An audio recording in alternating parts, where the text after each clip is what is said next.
আল্লাহ কখনো চাবি না বানাইয়া ওইটার তালা বানায় নাই। কথা কন, তালাও যেহেতু আছে ওই তালার চাবিও বানিয়েছে কে? মা আনজালাল্লাহু দাআন ইল্লা আনজালাল্লাহু লাহু শিফা। আল্লাহ দুনিয়ায় এমন কোন রোগ পাঠায় নাই যেই রোগের ঔষধ বানায় নাই, এমন কোন রোগ নাজিল করে নাই যেই রোগের কোনো চিকিৎসা বানায় নাই, হয়তো সেটা আবিষ্কার হয় নাই। অনেকে ক্যান্সারের কথা বলতে পারেন যে হুজুর ক্যান্সার এমন রোগ, এই ক্যান্সার তার নাই কোনো অ্যান্সার, কিন্তু বিজ্ঞানীরা বলতেছে এটারও অ্যান্সার আবিষ্কৃত হচ্ছে। সুবহানাল্লাহ কইবেন না?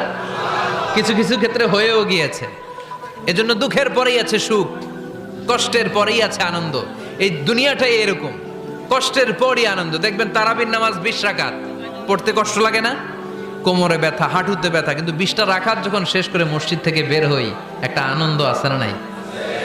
কষ্ট করে পরীক্ষার জন্য প্রিপারেশন নিলেন আপনি কয়েক মাস, কিন্তু ফলাফল যখন ভালো হয় তখন